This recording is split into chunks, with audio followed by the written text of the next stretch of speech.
الحمد للہ رب العالمین الصلاة والسلام علی اشرف الخلائق والمرسلین۔ میرے محترم بھائیوں اور دوستوں، ہم سب یہاں پہ بڑی اونچی نسبت سے جمع ہوئے ہیں، بہت اونچی نسبت سے جمع ہوئے ہیں۔ نسبت کیا ہے اور سوچ کیا ہے اور فکر کیا ہے اور جذبہ کیا ہے اور مقصد کیا ہے کہ میرا اللہ مجھ سے راضی ہو جائے۔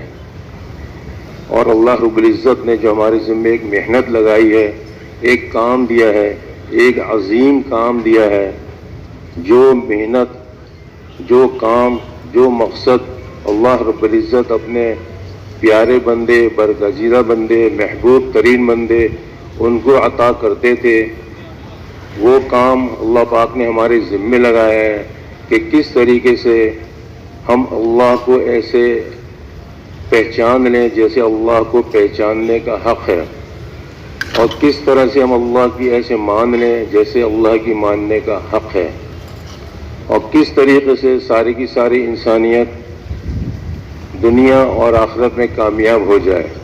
میرے بھائیوں دوستوں، یہ بہت اونچی فکر ہے، ایک بہت اونچی فکر ہے۔ فرمایا نا کہ ایک ایسا مجمع ایک جگہ جمع ہو کر اللہ کے ذکر میں مشغول ہو اور ان کا مقصد صرف اللہ کی رضا ہو، تو آسمان سے ایک فرشتہ ندا کرتا ہے کہ تم سب بخش دیے گئے اور تمہاری برائیوں کو نیکیوں میں بدل دیا گیا۔ تو میرے بھائیوں دوستوں، کتنی بڑی فضیلت ہے یہاں پہ آنا، یہاں پہ بیٹھنا، عظیم کام کے لیے، عظیم محنت کے لیے، عظیم مقصد کے لیے۔ میرے محترم بھائیوں دوستوں، ہم سب محتاج ہیں۔ میرے بھائیوں دوستوں، ہم سب محتاج ہیں، کہنے والا بھی محتاج اور سننے والے بھی محتاج۔ صرف ایک اللہ کی ذات ہے جو کسی کی محتاج نہیں ہے، کسی کی محتاج نہیں۔ فرمایا کہ حضرت ابو ذر رضی اللہ تعالیٰ عنہ فرماتے ہیں، اللہ رب العزت کا ارشاد آپ علیہ الصلوۃ والسلام سے، جس کا کم و بیش مفہوم ہے، اے سارے کے سارے لوگوں، اے سارے کے سارے لوگوں، تم گناہ گار ہو، لہذا مغفرت مجھ سے ہی مانگو۔ ہے جی، کس سے مغفرت مانگنی ہے جی؟ ایک اللہ سے مانگنی ہے، ایک اللہ سے مانگنی ہے۔ اور اے سارے کے سارے لوگوں، تم سب فقیر ہو، لہذا اپنی ضرورتیں کس سے مانگنی ہے جی؟ اللہ سے مانگنی ہے جی، ہے نا جی۔ اللہ پاک نے ہمیں 50، 60، 70 سال کی زندگی دی ہے، اس زندگی میں بھی ہم نے اللہ ہی سے مانگنا ہے۔ اگر اللہ پاک ہمیں 1000 سال کی زندگی دے دیں تب بھی کس کے آگے جھکنا ہے جی؟ اللہ کے۔ تب بھی کس سے مانگنا ہے؟ ایک اللہ سے مانگنا ہے۔ پھر آگے فرمایا کہ اے لوگوں، تم سارے کے سارے گمراہ ہو، تم سارے کے سارے گمراہ ہو، لہذا ہدایت کس سے طلب کرنی ہے جی؟ ایک اللہ سے ہدایت طلب کرنی ہے، ایک اللہ سے ہدایت طلب کرنی ہے۔ پھر آگے فرمایا کہ جس کا کم و بیش مفہوم ہے، اگر سارے جن و انس اول و آخر، یعنی حضرت آدم علیہ السلام سے لے کے قیامت تک آنے والے آخر انسان تک تمام جن و انس مل جائیں، اور ان میں جو سب سے زیادہ اللہ کی اطاعت کرنے والا ہو، اس کے بقدر اللہ کی اطاعت کریں، تب بھی اللہ کی عظمت میں، اللہ کی بڑائی میں، اللہ کی کبریائی میں ایک ذرہ برابر بھی اضافہ نہیں ہوگا، ایک ذرہ برابر بھی اضافہ نہیں ہوگا۔ اور میرے بھائیوں، اور سارے جن و انس اول و آخر مل جائیں اور اس شخص کے بقدر جو سب سے زیادہ اللہ کا نافرمان ہو، اس کے بقدر اللہ کی نافرمانی شروع کر دیں، تبھی بھی میرے بھائیوں اللہ کی عظمت، اللہ کی بڑائی، اللہ کی کبریائی میں ایک ذرہ برابر بھی کمی نہیں آئے گی۔ اللہ بڑے ہیں، اللہ ہی بڑے ہیں، اور صرف اللہ ہی بڑے ہیں۔ اللہ بڑے ہیں، اللہ ہی بڑے ہیں، اور صرف اللہ ہی بڑے ہیں۔ اور آگے فرمایا کہ اگر سارے کے سارے لوگ مل جائیں اور اپنی ضرورتیں اللہ سے مانگیں، اور اللہ پاک ان کو سب کچھ دے دیں، اور اللہ پاک اور اتنا ہی اور بھی دے دیں، اتنا اور بھی دے دیں، کبھی بھی اللہ کے خزانوں میں ایک ذرہ برابر بھی کمی نہیں آئے گی، ہے نا. یہ سمندر میں ایک سوئی ڈالی جائے تو سمندر کے پانی میں تو کمی آ سکتی ہے، لیکن اللہ کے خزانے میں ایک ذرہ برابر بھی کمی نہیں آئے گی. اللہ بڑے ہیں، اللہ کے خزانے بڑے ہیں. میرے بھائیوں پہ آگے فرمایا کہ اللہ کا کہہ دینا ہو جانا ہے، مخلوق کا چاہنا صرف چاہنا ہے، اور اللہ کا چاہنا ہو جانا ہے. جو اللہ پاک کہتے ہوئے ہیں وہ ہو جاتا ہے. کن فیکن، اللہ نے کہا، اللہ نے چاہا، آسمان اٹھ گیا. کن فیکون، اللہ نے چاہا، زمین بچ گئی. کن فیکون، اللہ کی چاہت ہوئی، دن اور رات کا نظام بن گیا. کن فیکون، اللہ کا ارادہ ہوا، سردی اور گرمی کا نظام بن گیا. کن فیکون، اللہ کا ارادہ ہوا، زمینوں سے غلوں کا نظام بن گیا. کن فیکون، دن اور رات کا نظام بن گیا.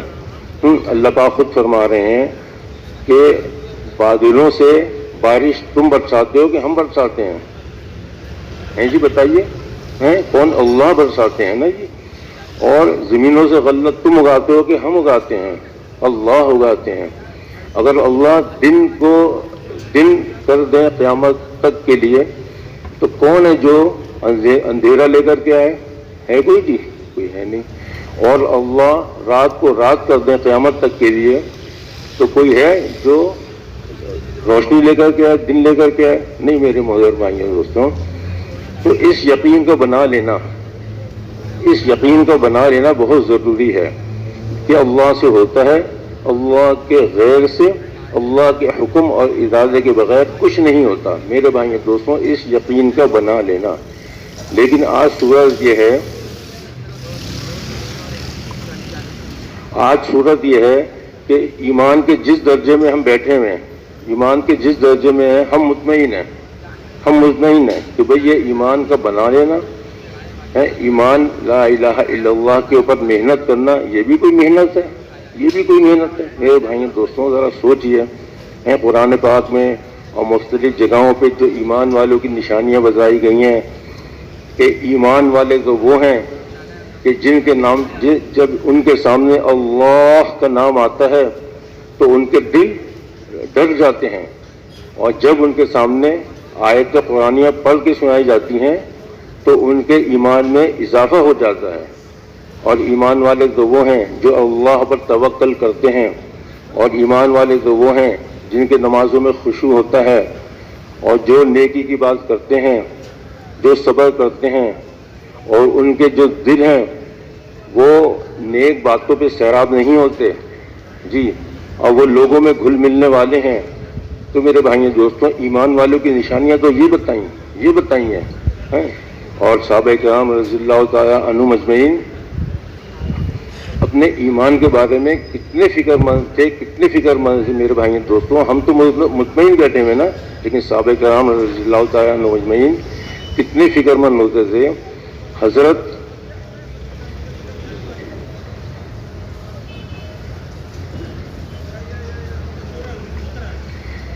ابوبکر صدیق رضی اللہ تعالیٰ عنہ جن کے لیے جنت کی بشارتیں تھیں، اور جنت کے 8 دروازے، ہر دروازے سے پکارا جائے گا مرحبا مرحبا مرحبا. میرے بھائیوں دوستوں، وہ اپنے ایمان کے بارے میں کتنے فکر مند تھے. کیا فرماتے تھے کہ کاش میں کسی مومن کے بدن کا بال ہوتا، کاش میں پیدا ہی نہ ہوا ہوتا، کاش میں کوئی جانور ہوتا جس سے حساب نہیں لیا جاتا. بھائی دوستوں، جن کے لیے اللہ رب العزت کی طرف سے آسمانوں سے سلام آ رہا ہے، وہ اپنے ایمان کے بارے میں ایسے فکر مند. حضرت عمر رضی اللہ تعالیٰ عنہ جن کے بارے میں فرما دیا گیا کہ اے عمر، اگر میرے بعد کوئی نبی ہوتا تو عمر ہوتا. کیسے فکر مند ہیں کہ جب آخری وقت ہے اور برچہ مارا گیا، جسم سے خون نکل رہا ہے، تو اپنے صاحبزادے نے گود میں ان کا سر رکھ لیا اور جسم پہ خون اور مٹی لگ رہا ہے، تو فرمانا ہے کہ بھئی یہ میرے سر کو بھی زمین پر رکھ دو کہ شاید اللہ کو رحم آ جائے. حضرت حذیفہ رضی اللہ تعالیٰ عنہ جو آپ علیہ الصلوۃ والسلام کے رازدار تھے، تو حضرت عمر رضی اللہ تعالیٰ عنہ ان سے فرما رہے ہیں کہ میں یہ نہیں پوچھتا ہیں، منافقوں کی فہرست میں نہیں پوچھتا، بس اتنا مجھے بتا دو، یعنی اتنا مجھے بتا دو کہیں منافقوں میں میرا نام تو نہیں ہے، میرا نام تو نہیں ہے۔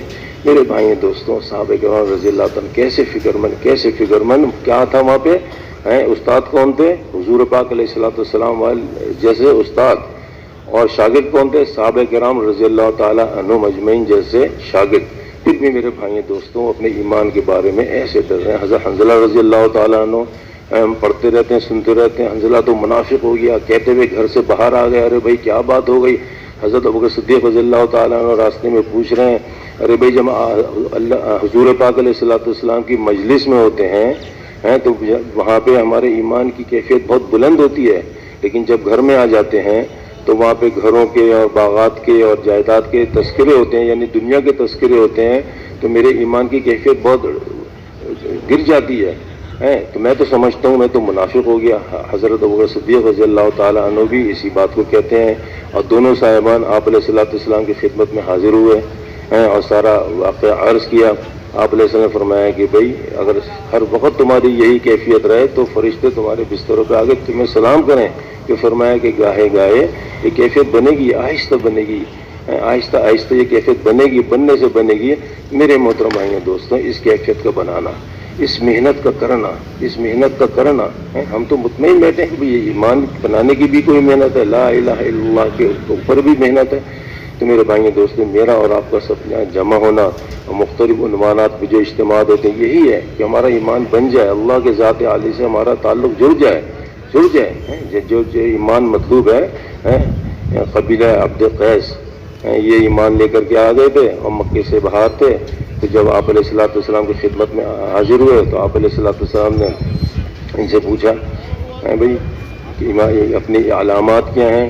تو انہوں نے کہا بھائی 5 چیزوں پر تو ہم ایمان لے کر کے آئے ہیں، کلمہ، نماز، روزہ، زکوٰۃ، حج پہ ہم ایمان لے کر آئے، اور 5 چیزوں کا آپ نے ہمیں حکم دیا، 5 چیزوں کا آپ نے ہمیں حکم دیا، کلمہ، نماز، روزہ، زکوٰۃ، حج، اس کا آپ نے ہمیں حکم دیا، اور 5 چیزوں پر ایمان لے کر کے آئے، اللہ پر، اللہ کے رسولوں پر، اللہ کے فرشتوں پر، اللہ کی کتابوں پر اور آخرت والی زندگی پر 5 چیزوں پر ایمان لے کر کے آئے، اور 5 چیزوں کا آپ نے حکم دیا، اور 5 چیزیں ہمارے اندر پہلے سے تھیں، 5 چیزیں ہمارے اندر جو ہے نا وہ پہلے سے موجود تھیں۔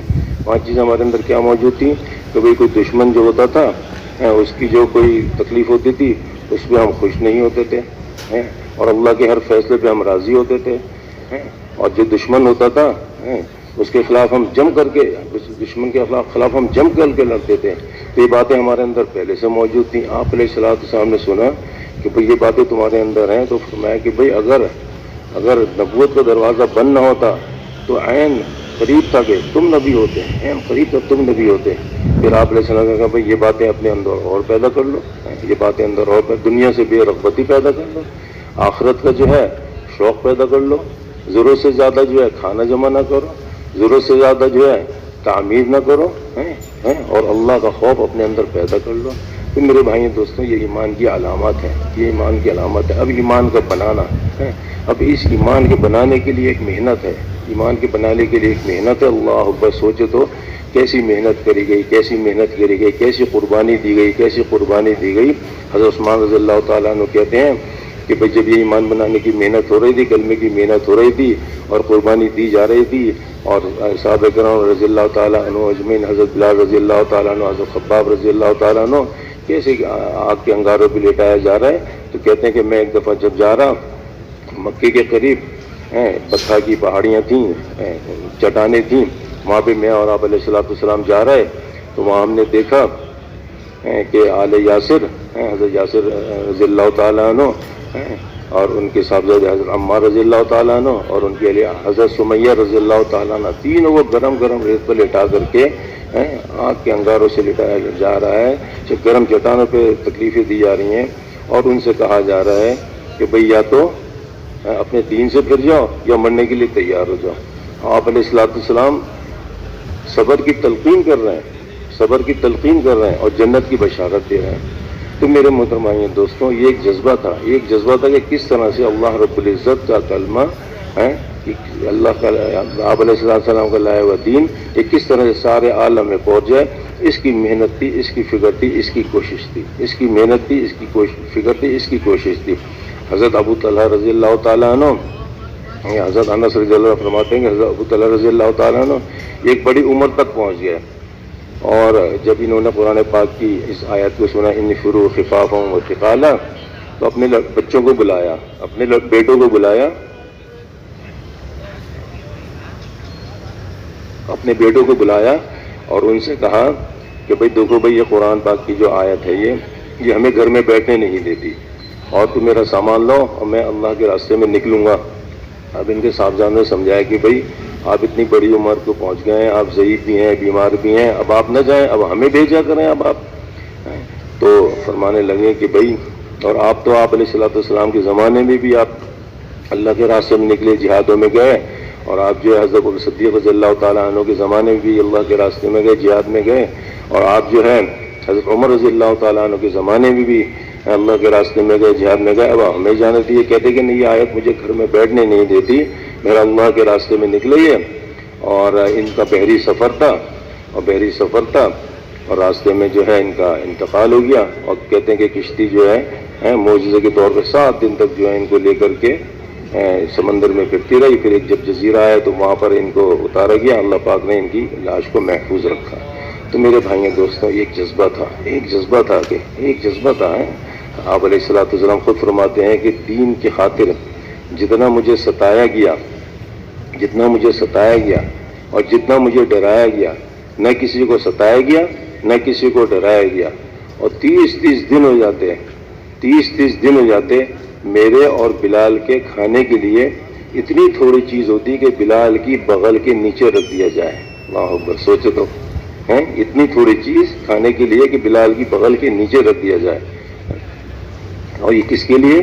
جس کے لیے یہ پیش کر دیا گیا تھا کہ اے نبی جی آپ کہیں تو مکے کے پہاڑوں کو سونے کا کر دیا جائے, اور اس میں سے آپ جتنا چاہے تصرف کریں. لیکن آپ علیہ السلام نے کیا زندگی پسند کری کہ یا اللہ ایک وقت مجھے مل جائے تو میں اس پر آپ کا شکر کروں, اور ایک وقت نہ ملے, ایک دن نہ ملے تو میں اس پر صبر کروں.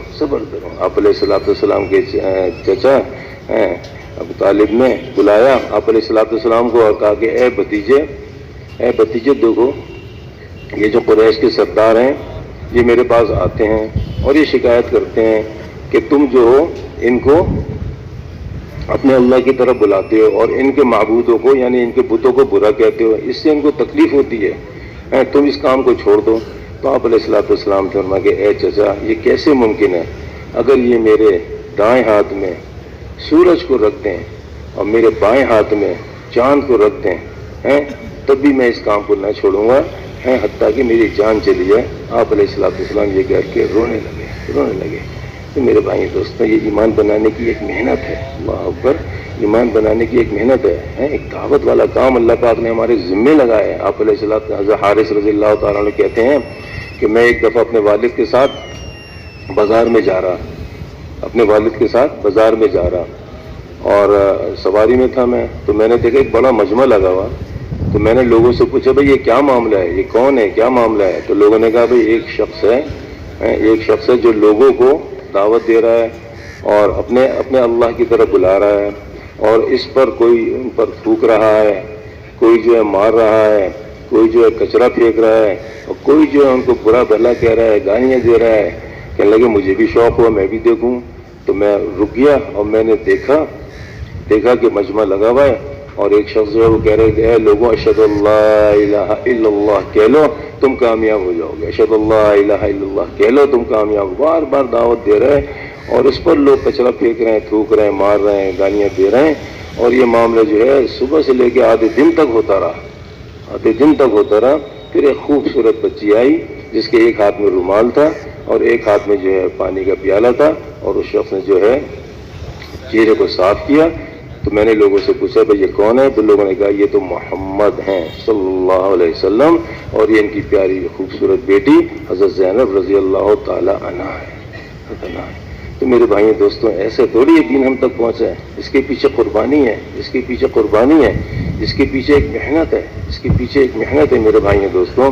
جب یہ قربانی دی گئی، جب یہ محنت ہوئی، حضرت خالد رضی اللہ تعالیٰ عنہ کہتے ہیں کہ میری شادی ہو اور میرے گھر نئی دلہن آئے اور مجھے اس سے محبت بھی ہو اور اس رات اللہ کی طرف سے مجھے بیٹے کی خوشخبری بھی سنا دی جائے، پھر بھی مجھے یہ زیادہ محبوب ہے کہ شدید سردی ہو، پانی برف بننے والی سردی ہو، برف جمانے والی سردی ہو، اور صبح جو ہے دشمن پہ حملہ کرنا ہو، تو وہ رات جو ہے مجاہدین کے ساتھ میں گزاروں، مجاہدین کے ساتھ گزاروں. میرے بھائیوں دوستوں، یہ جذبہ تھا، یہ جذبہ تھا. کیا تھا کہ کس طرح سے جو ہے اللہ رب العزت کا دین سارے عالم میں بلند ہو جائے، اور کس طرح سے جو ہے لا الہ الا اللہ دنیا کے کونے کونے تک پہنچ جائے. میرے بھائیوں دوستوں، یہ جذبہ تھا نا. جب یہ جذبہ تھا، یہ جذبہ بنا، تو اللہ رب العزت کی طرف سے پھر مدد آئی. ایسی اللہ کی طرف سے غیبی مددیں آئیں. تبھی حضرت سعد رضی اللہ تعالیٰ عنہ کو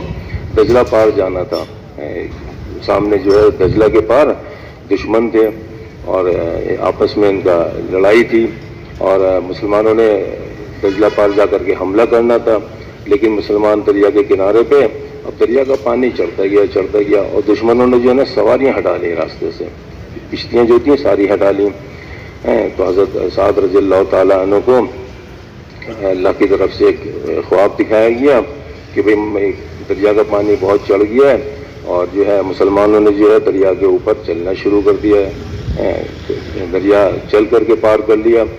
تو یہ سمجھ گئے، پھر انہوں نے مسلمانوں کو جو ہے سب کچھ اب سارے لشکر کو جمع کیا اور اللہ کی تعریف بیان کر کے ان کو تیار کیا، اور حضرت عاصم رضی اللہ تعالیٰ عنہ کو ایک لشکر دے کر کے اور دریا پار جانے کا کہا. جو مسلمان دریاؤں میں پیدل گئے اور سواریوں پہ گئے تو کہتے ہیں کہ ایسے پار کر کے چلے گئے کہ ان کے پیروں کے تلے اور سواریوں کے جو تلے تھے وہ تک گیلے نہیں ہوئے میرے بھائیوں دوستوں. اور سامنے دشمن دیکھ رہا اور دشمن کہہ رہا کہ بھئی یہ تو انسان نہیں ہے، دیو آمدن. وہ سمجھے کہ دیو آمدن اللہ پاک نے فتح دے دی، اللہ رب العزت نے فتح دے دی. تو میرے بھائیوں دوستوں، اس یقین کا بنا لینا، لا الہ الا اللہ کا بنا لینا اور اس کلمے کو لے کے سارے عالم میں پھرنا. میرے بھائیوں دوستوں، یہ ہمارے اللہ پاک نے محنت ذمہ لگائی ہے. پھر میرے محترم بھائیوں دوستوں، اس بات کا یقین بن جائے کہ صرف کامیابی صرف حضور پاک علیہ الصلوۃ والسلام والے مبارک طریقوں کے اندر ہے، اور کسی طریقے کے اندر اللہ پاک نے کامیابی رکھی نہیں. اللہ رب العزت قیامت والے دن انہی اعمالوں کو قبول کریں گے جو حضور پاک علیہ الصلوۃ والسلام والے اعمال ہوں گے. اس کے علاوہ سارے کو رد کر دیا جائے گا نا. 1000 کا نقلی نوٹ ہم لے کر کے بازار میں جائیں جی اور دکاندار کو دیں تو کیا خیال ہے جی دکاندار ہمیں سودا دے دے گا؟ کیا سودا نہیں دے گا نا، نصیبے کا سودا نہیں دے گا، بلکہ پولیس کو بلا کے پکڑوا دے گا. اسی طرح سے قیامت والے دن جتنے بھی طریقے دوسرے ہوں گے، جتنے بھی طریقے ہوں گے، اللہ پاک سب کو رد کر دیں گے نا. بھائی صاحب فرما دیا آپ علیہ السلام اس کا مفہوم، میری ساری کی ساری امت جنت میں جائے گی مگر جس نے انکار کیا. یا رسول اللہ، انکار سے کیا مطلب؟ بھائی جس نے میری اطاعت کی وہ تو جنت میں جائے گا، اور میری نافرمانی کرنے والا وہ انکار کرنے والا، وہ انکار کرنے والا. تو میرے بھائیوں دوستوں، طریقوں کے اندر آپ علیہ السلام والے طریقوں کے اندر دنیا اور آخرت کی ساری کامیابی. تم ایمان کے کامل درجے تک نہیں پہنچ سکتے جب تک میرے لائے ہوئے دین کو اپنے تمام خواہشات کے اوپر نہ رکھو. میرے بھائیوں دوستوں، اے نبی جی کہہ دیجئے، ان سے کہہ دیجئے اگر اللہ سے محبت کرنا چاہتے ہیں تو میری اطاعت کریں. اللہ پاک ان سے محبت کرنے لگیں گے اور اللہ پاک ان کے سارے گناہوں کو معاف فرما دیں گے، اور اللہ پاک بڑے غفور الرحیم ہے. تو میرے بھائیوں دوستوں، کس کی اطاعت کرنی ہے؟ آپ علیہ الصلوۃ والسلام والے طریقوں کے اندر کامیابی. اس سے ہٹ کر کسی طریقے کے اندر کامیابی ہے ہی نہیں. حضرت عمر رضی اللہ تعالیٰ عنہ ایک مرتبہ بازار میں جا رہا ہے راستے میں، تو کہیں سے ان کو جو نا تورات کے چند صحیفے ملے. یہ خوش ہو گئے کہ آپ علیہ الصلوۃ والسلام کو جا کر کے میں دکھاؤں گا، اور آپ علیہ الصلوۃ والسلام کی خدمت میں حاضر ہوئے اور آپ علیہ الصلوۃ والسلام سے واقعہ عرض کر دیا. یہ دیکھ کر کے اور یہ سن کر کے آپ علیہ الصلوۃ والسلام کا چہرہ کا رنگ بدل گیا اور آپ نے فرمایا کہ اے عمر، اسلام کے بارے میں ابھی بھی تم شک میں پڑے ہو، مفہوم واقعی ابھی بھی تم شک میں پڑے ہو؟ تو حضرت عمر رضی اللہ تعالیٰ سمجھ گئے، انہوں نے فوراً کہا کہ بھئی میں اللہ کے رب ہونے پر راضی، اسلام کے دین ہونے پر راضی اور آپ علیہ السلام کے رسول ہونے پر راضی۔ تو آپ علیہ السلام نے فرمایا اس کا مفہوم ہے کہ بھئی اس بات کو سن لو کہ اگر حضرت موسیٰ علیہ السلام بھی آج کے دور میں ہوتے تو ان کو بھی میری ہی اتباع کرنی پڑتی۔ اور ایک دوسری جگہ فرمایا کہ اگر حضرت موسیٰ علیہ السلام اس دور میں آ جائیں اور اگر تم ان کی اتباع کرو تو تم گمراہ ہو جاؤ گے۔ تو آپ فرمایا جس کا مفہوم ہے کہ ساری امتوں میں تم میرا حصہ ہو، ساری امتوں میں اے امت محمدیہ تم میرا حصہ ہو، اور سارے نبیوں میں میں تمہارا حصہ ہوں۔ میرے بھائیوں دوستوں، آپ علیہ السلام والا مقصد ہمارا زندگی کا مقصد بن جائے، آپ علیہ السلام والا جو کام ہے وہ ہمارا کام بن جائے نا۔ ایک صحابی آئے آپ علیہ السلام کی خدمت میں کہ یا رسول اللہ قیامت کب آئے گی؟ آپ نے کہا بھائی تم نے قیامت کے لیے کیا تیاری کر رکھی ہے؟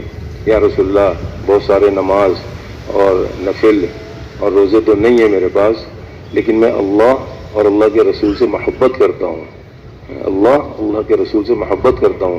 تو آپ علیہ السلام نے فرمایا کہ بھائی دنیا میں جو جس سے محبت رکھتا ہے قیامت میں حشر بھی اس کے ساتھ ہوگا۔ جب صحابہ کرام رضی اللہ تعالیٰ عنہ اجمعین نے اس بات کو آپ علیہ السلام نے سے سنا تو بہت خوش ہو گئے کہ بھئی ہم اس ایمان کی محنت کر رہے ہیں، وہ ایمان لے کر کے آج جس ایمان کی آپ علیہ السلام نے ہمیں دعوت دی، اور ہم اس کام کی اور اس مقصد کی ہم اس مقام کے اوپر ہیں اور اس مقصد کے اوپر ہیں جو آپ علیہ السلام مقام ہے، جو آپ علیہ السلام والا مقصد ہے، تو یقیناً طور پر قیامت والے دن ہمارا حشر بھی آپ علیہ السلام کے ساتھ ہوگا۔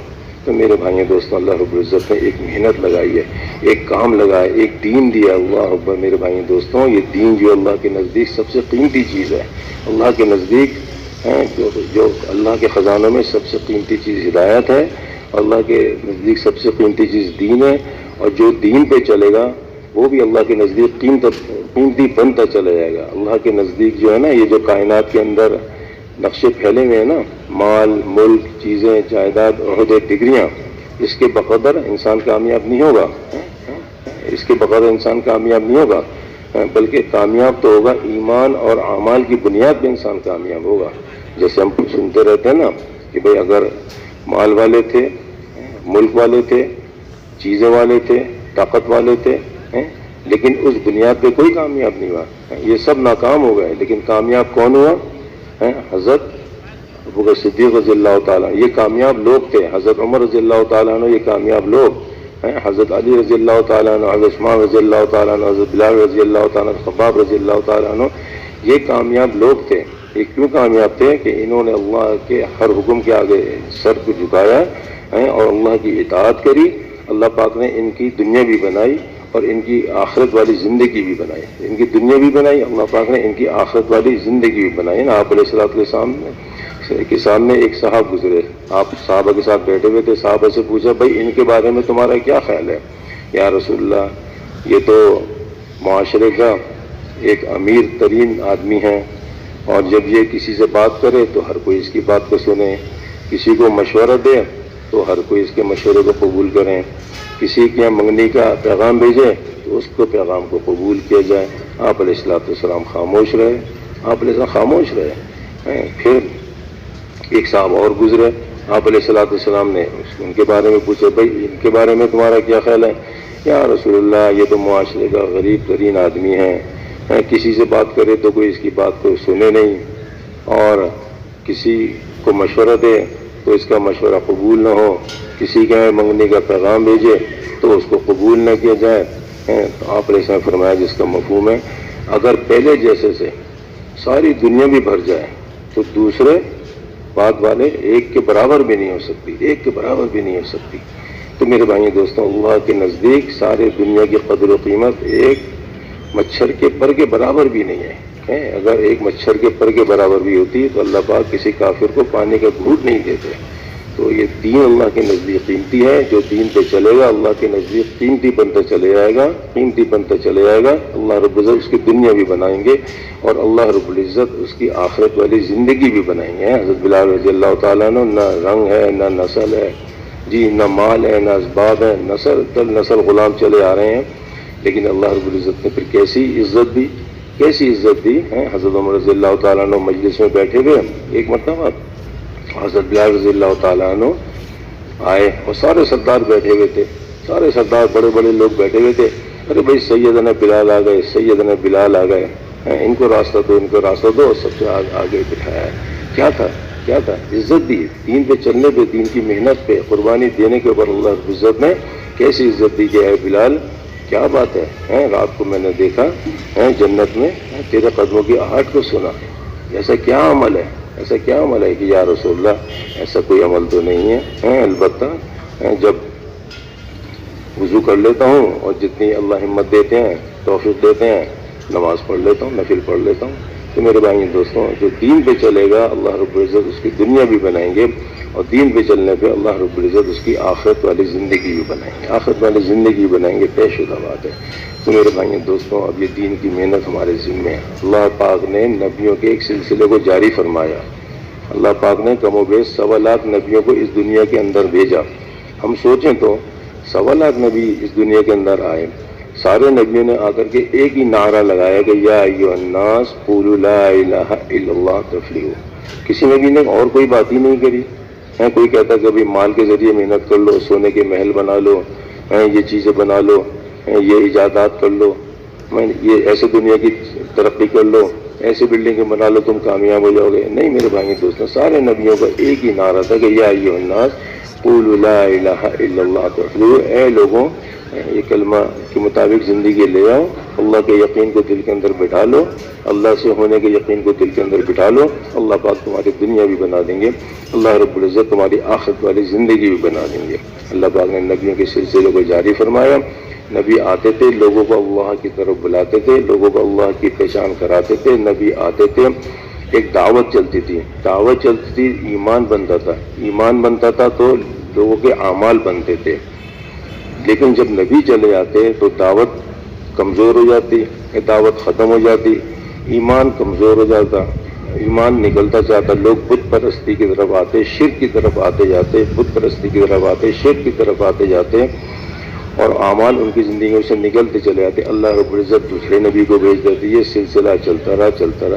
حضرت عیسیٰ علیہ السلام کے بعد اللہ تقریباً 600 سال کے بعد آپ علیہ السلام، کوئی وہی نہیں آئی 600 سال تک، 580 سال تک.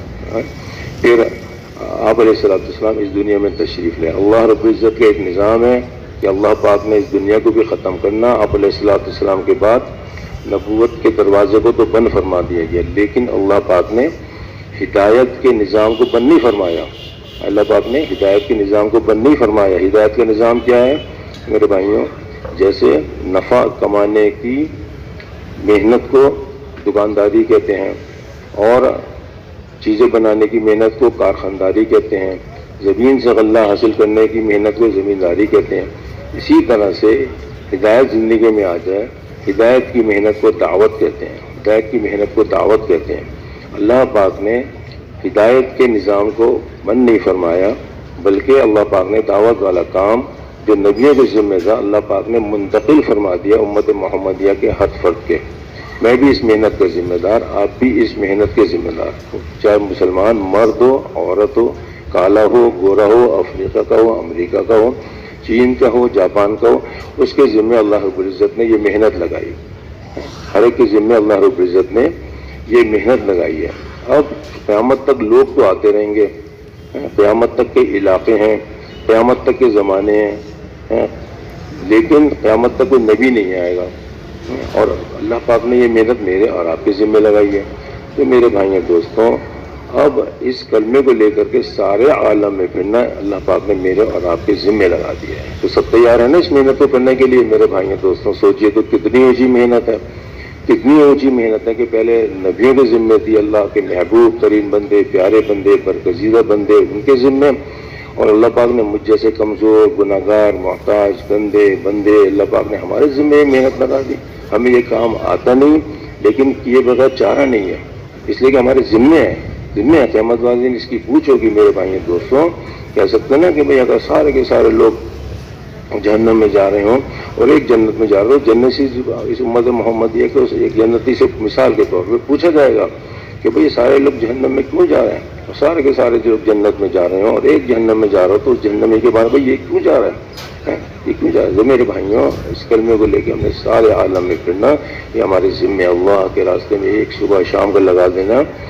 دنیا اور دنیا کے اندر جو کچھ ہے اس سے قیمتی ہے۔ سوچئے تو ہم نے 40 دن اللہ کے راستے میں لگائے، 40 صبح 40 شام لگ گئی، سال کے لیے اللہ کے راستے میں نکلے، کتنی صبح شام اللہ کے راستے میں لگ گئی۔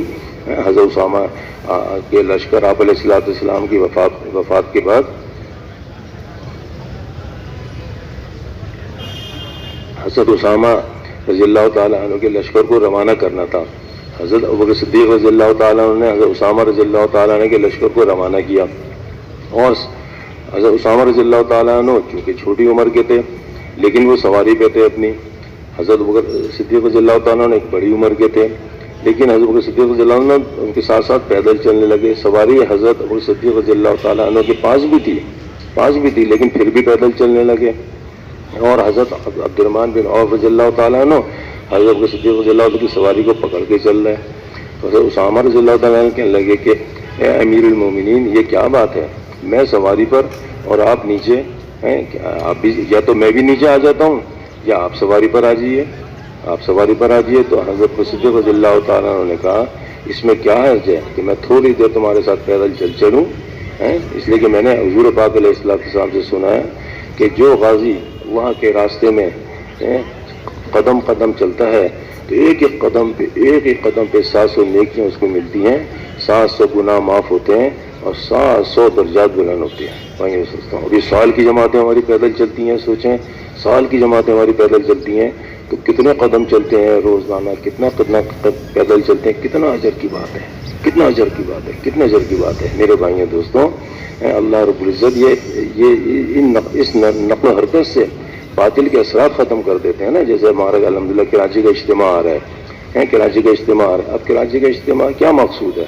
مقصود یہ نہیں ہے کہ کوئی تعداد کا جمع کر لینا، کوئی اپنی طاقت کو دکھا لینا، نہیں میرے بھائیوں دوستوں، ان اجتماعات سے اللہ رب العزت جو ہے نا ہمارے دلوں کے اندر جو بند کان ہے نا اس کو کھولیں گے اور ہمارے چاروں طرف جو باطل کے اثرات ہیں نا، باطل کے اثرات اللہ رب العزت ختم فرما دیں گے۔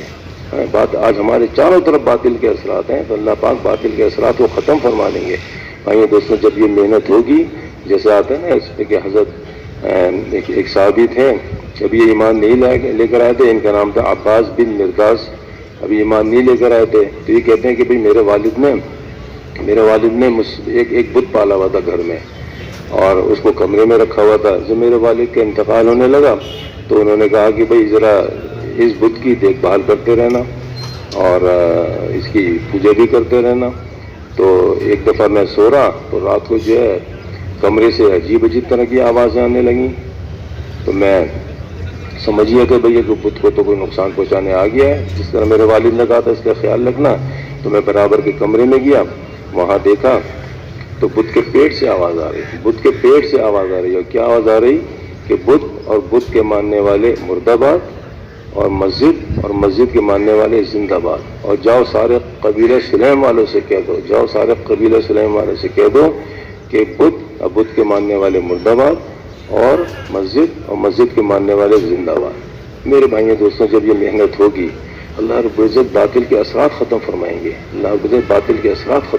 گے، تو سب تیار ہیں نا انشاءاللہ تعالیٰ؟ بھئی ایسی محنت ہو جائے، ہمارا اجتماع آ رہا ہے، ایسے ہم راتوں کو روئیں اللہ رب العزت سے، اور مسجد سے شغل سے مسجد تک کی ایسی محنت کریں، ایک سے ملیں، ایک کے پاس جائیں، ایک کو جا کر کے تیار کریں کہ ہر فرد جو ہے اجتماع میں جانے والا ہو جائے، اور ہر فرد جو اللہ کے راستے ہم تو نیت یہ کریں کہ 100% مجمع اللہ کے راستے میں نکلے گا اور 100% ہماری جماعتیں اللہ کے راستے میں نکلیں گی، کریں گے نا انشاءاللہ تعالیٰ۔ ہاں دیکھیں بھائی، نیکی کی ترغیب دینے والا ایسا جیسا نیکی خود کرنے والا۔ ہم تو کسی کو نیکی کی طرف بلائیں گے نا، ترغیب دیں گے، نیکی کی طرف بلانے والا ایسا جیسا خود نیکی کرنے والا۔ ہم نے کسی کو نیکی کی طرف بلایا نیک کام کی طرف بلایا، امر بالمعروف کی دعوت دی، نہیں عن المنکر کی دعوت دی، اور اللہ رب العزت نے اس کو قبول کر لیا۔ ہدایت تو اللہ کے ہاتھ میں ہے، اللہ پاک نے ہماری دعوت کے ہمارے بولے پہ رکھ کر کے اس کو قبول کر لیا، اس کو بھی پورا پورا اجر ملے گا اس کے اعمالوں کا، اور چونکہ اللہ پاک نے ذریعہ ہم کو بنا لیا تو اللہ پاک ہم کو بھی پورا پورا اجر دیں گے، اللہ پاک ہم کو بھی، اور اس کے اجر میں کوئی کمی بھی نہیں ہوگی، اس کے اجر میں کوئی کمی بھی نہیں ہوگی۔ اسی طرح خدا نہ خواستہ کوئی اگر برائی کا سبب بن گیا، کوئی برائی کا سبب بن گیا ہے تو جیسے کوئی برائی کی ترغیب دینے والا وہ بھی ایسا جیسے برائی کرنے والا، کوئی برائی کا ذریعہ بن گیا، سبب بن گیا تو کیا ہوگا جی، وہ اس کو پورا پورا وبال پڑے گا اس کے برے اعمالوں کا، اور جو برائی کا سبب بنا اس کو بھی پورا پورا وبال پڑے گا اس کے گناہوں کا۔ اسی لیے کہنا یا اللہ میں خیر کی چابی بنا اور شر کا تالا بنا، خیر کی چابی بنا شر کا تالا بنا۔ ایک دفعہ مولوی جمیل صاحب رائے میں بیان میں فرمانے لگے کہ بھئی حضرت آدم علیہ السلام کی جو اولاد تھی، اس وقت تو حضرت آدم علیہ السلام حضرت حوا علیہ السلام دو ہی تھے، تو انہی سے اولاد نسل کا سلسلہ ہونا تھا، تو جوڑا جوڑا پیدا ہوتا تھا، اور لیکن شریعت یہ تھی نسل بھی بڑھانی تھی اور شادیاں بھی ہونی تھیں، لیکن شریعت یہ تھی کہ بھئی جو بھائی بہن ایک ساتھ پیدا ہوئے، جوڑا ساتھ پیدا ہوا، ساتھ پیدا ہوئے تو آپس میں شادی نہیں ہوگی، اور پہلے والے سے یا بعد والے سے شادی ہو جائے گی۔ تو حابیل اور قابیل دو بھائی تھے، ان کے ساتھ دو بہنیں بھی تھیں، اور قابیل کے ساتھ جو بہن تھی وہ خوبصورت تھی، حابیل کے ساتھ جو بہن تھی وہ خوبصورت نہ تھی۔ قابیل کی شادی جو ہے حابیل والی جوڑی دار سے ہونی تھی، لیکن اس نے شرارت کری، اس بات کو نہ مانا، شریعت کو نہ مانا، اور قابیل نے جو ہے نا حابیل کو قتل کر دیا۔ تو فرمایا کہ قیامت تک جتنے بھی ناحق قتل ہوں گے، قیامت تک جتنے بھی ناحق قتل ہوں گے اس کا وبال کس پہ پڑے گا؟ قابیل پہ پڑے گا، وہ قابیل پڑے گا۔ تو اسی لیے اللہ پاک ہمیں بھائی خیر کی چابی بنائے، ہے نا جی، خیر پھیلانے والا بنائے اور شر کا جو ہے تالا بنائے۔ اس کے لیے میرے محترم بھائی دوستوں، اللہ کے راستے پہ نکلنا، اللہ کے راستے میں نکلنا، جماعتوں کو تیار کرنا، ایک ایک کے پاس جا کر کے جماعتوں کو تیار کرنا، ایسی محنت کرنا کہ 100% میں اللہ کے راستے میں نکل جائے۔ ہمیں جو 4000 جماعتیں دینی ہیں، کتنی جماعتیں دینی ہیں جی؟ 4000 جماعتیں پچھلے 4 مہینے کی دینی ہیں، تو اس سے محنت کریں گے انشاءاللہ۔ ابھی 4000 کی، ابھی کراچی میں کتنی مساجد ہیں؟ 6000 کے قریب مساجد ہیں، اس سے بھی زیادہ ہوں گی۔ تو اگر ہر مسجد والے اس بات کی نیت کر لیں کہ ہم نے تو ایک اپنی مسجد سے اپنے محلے سے ایک جماعت نکالنی ہے، تو بھئی انشاءاللہ تعالیٰ 6000 جماعتیں نکل جائیں گی، 6000 جماعتیں نکل جائیں گی، اور سال اندر ان کی 30 جماعتیں دینی ہے، سال پہر ان کی 30 جماعتیں دینی ہے نا جی۔ 2000 گھر جو ہے ہمارے سے دعوت ہو جائے، ہماری مساجد جو ہیں 24 گھنٹے آباد ہو جائیں، اس کی محنت کرنی ہے میرے بھائی دوستوں۔ دنیا میں دیکھیے 258 ممالک، اور دنیا میں 258 ممالک اور 7 ارب انسان کہتے ہیں، 7 ارب انسان کہہ سکتے ہیں، جس میں سے 5 ارب جو ہیں وہ بغیر کلمے والے اندازاً، اور 2 ارب جو ہیں کلمے والے۔ اب سوچیے جو 5 ارب جو بغیر کلمے والے ہیں، 5 ارب جو بغیر کلمے والے ہیں، یہ کہہ سکتے ہیں کہ تقریباً 3 لاکھ بغیر کلمے کے اس دنیا سے جا رہے ہیں۔ جو بغیر ایمان والے، جو بغیر ایمان کے، بغیر کلمے کے اس دنیا سے چلا گیا تو کہاں جائے گا بھائی؟ اللہ اکبر، ہے ہمیشہ کی جہنم میں چلے گا وہ۔ اب اس کا کیا قصور ہے بیچارے کا؟ اس کا کیا قصور ہے؟ قصور تو میرا ہوا نا، میرا ہوا کہ میں اس کلمے کو لے کر کے اپنے مقام پہ بیٹھا رہا ہوں۔ اتنا اونچا کلمہ، بھائی ہمارے پاس کیا چیز قیمتی ہے بتاؤ جی؟ مال دولت یہ چیزیں قیمتی ہیں؟ ہمارے پاس ایک ہی چیز قیمتی ہے، وہ کیا ہے؟ لا الہ الا اللہ۔ ہمارے پاس تو ایک ہی چیز قیمتی ہے۔ اگر ہم اس کلمے کو لے کر کے اپنے مقام پر بیٹھے رہے اور ان تک نہ پہنچے، اور یہ بغیر ایمان کے چلے گئے، بغیر کلمے کے چلے گئے، میرے بھائی دوستوں کل کو قیامت والے دن پوچھ ہوگی نا۔ آپ علیہ السلام کی مجلس میں ایک یہودی بچہ آتا تھا، اب کچھ دنوں تک نہیں آیا، تو آپ علیہ السلام نے صحابہ سے پوچھا بھائی کیا معاملہ ہو گیا؟ پتہ چلا بیمار ہے۔ آپ علیہ السلام اس کی عیادت کے لیے چلے گئے۔ جب عیادت کے لیے گئے تو وہ چارپائی پہ لیٹا ہوا تھا، وہ قریب الموت تھا، اور آپ علیہ السلام نے اس وقت بھی دعوت دی کہ بھئی تو اشہد اللہ الہ الا اللہ کہہ لے۔ اس نے اپنے والد کی طرف دیکھا کہ بھئی اجازت مل جائے، تو اس کے والد نے کہا کہ جیسا ابو القاسم کہہ رہے ہیں تو کر لے۔ تو اس نے کلمہ پڑھ لیا، لا الہ الا اللہ کلمہ پڑھ لیا۔ اب دیکھیے اس نے کلمہ پڑھا، ابھی اس نے کوئی کلمہ پڑھتے ہی اس کا انتقال ہو گیا، ابھی اس نے کوئی نماز نہیں پڑھی تھی، کوئی روزہ نہیں رکھا تھا، کوئی زکوٰۃ حج نہیں تھا، لیکن کلمہ پڑھتے کہاں گیا وہ؟ سیدھا جنت میں چلا گیا. تو بھائی ہم بھی نیت کر لیں اللہ کی دنیا کے بغیر کلمے والے اللہ پاک یہ سارے کے سارے بغیر کلمے والے کس کلمے پہ آ جائیں, کلمے والی زندگی پہ آ جائیں, اور جتنے ہمارے مسلمان ہیں کلمے والے ہیں یا علیہ الصلوۃ والسلام مبارک محنت پہ آ جائیں. اس کے لیے اللہ پاک نے ہمیں ذمہ لگایا ہے. انشاءاللہ کریں گے نا سب, انشاءاللہ مغرب کے بعد ہی بات ہوگی تو سارے ساتھی اہتمام کے ساتھ آئیں, اللہ سے مانگ کر کے آئیں اور اس نیت سے آئیں کہ جتنے بھی تقاضے چل رہے ہیں ہمارے اجتماع کے حوالے سے, ہمارے مرکز کے حوالے سے ہیں, ہمارے خدمت کے حوالے سے, ہمارے خدمت جو پنڈال کی خدمت ہے, رائیونٹ کی خدمت ہے, رائیونٹ میں جوڑا رہا ہے اس کی خدمت ہے, خدمت کے حوالے سے جی ہمارا ایک جذبہ ہونا چاہیے نا, ہمارا ایک جذبہ ہونا چاہیے نا. جنگ خندق کے موقع پہ آپ علیہ الصلوۃ والسلام صحابہ کرام رضی اللہ تعالیٰ عنہم اجمعین, اب دیکھیں کیسا کہ جنگ کے لیے خندق کو کھود رہے ہیں اور کھانے کو کچھ ہے نہیں, اور پیٹ میں پتھر بندے ہیں, پیٹ میں پتھر بندے ہیں, اللہ اکبر, پیٹ میں پتھر, کھانے کو کچھ ہے ہی نہیں, ہاں کچھ نہیں ہے. اور اتنا بڑا مجمع, آپ نے کہا بھائی ہے کوئی ہمیں کسی کے پاس لے چلو, تو حضرت جابر رضی اللہ تعالیٰ عنہ کے گھر میں لے کے گئے. وہاں پہ بکری کے بچے کو یہ اہلیہ نے کاٹا, آپ علیہ السلام نے پکوا کر کے سارے لشکر والوں کو کھلایا, سارے لشکر والوں کو کھلایا. کیسے اللہ پاک نے معجزہ دیا. پھر آپ علیہ السلام نے ہے نا جی اپنا اوزار لے کر کے ایک چٹان کے اوپر مارا, ایک چٹان پہ مارا, چٹان جو ہے نا ایک تہائی ٹوٹ گئی. آپ علیہ السلام نے ایک نعرہ لگایا, اللہ اکبر, فارس کے مہمان جو ہے محلہ ٹوٹ گئے, فارس کے محلہ ٹوٹ گئے. پھر دوسرا جو آپ علیہ السلام نے ضرب لگائی تو ایک تہائی چٹان اور ٹوٹ گئی. آپ نے فرمایا کہ روم کے جو ہے یہ جو محلہ ٹوٹ گئے. تو میرے بھائی دوستوں ہمارے بھی ایسا جذبہ بن جائے, ہمارے بھی ایسا جذبہ بن جائے, خدمت کا جذبہ بن جائے, سارے خدمت کے تقاضے وہ پورے ہو جائیں, ہمارے خروج کے تقاضے جو ہیں وہ پورے ہو جائیں. تو مغرب کے بعد جو انشاءاللہ بیان ہوگا اس میں جو مطالبہ ہوگا سارے ساتھی جم کر کے بیٹھیے گا اور پورے جو ہے ہر تقاضے کے اوپر جو ہے مسجد وار جماعتیں لکھوائیے گا. تو کریں گے انشاءاللہ تعالیٰ. سبحانک اللہم و بحمدک نشہد ان لا الہ الا انت نستغفرک ونتوب الیک, نستغفرک ونتوب الیک, نستغفرک ونتوب الیک.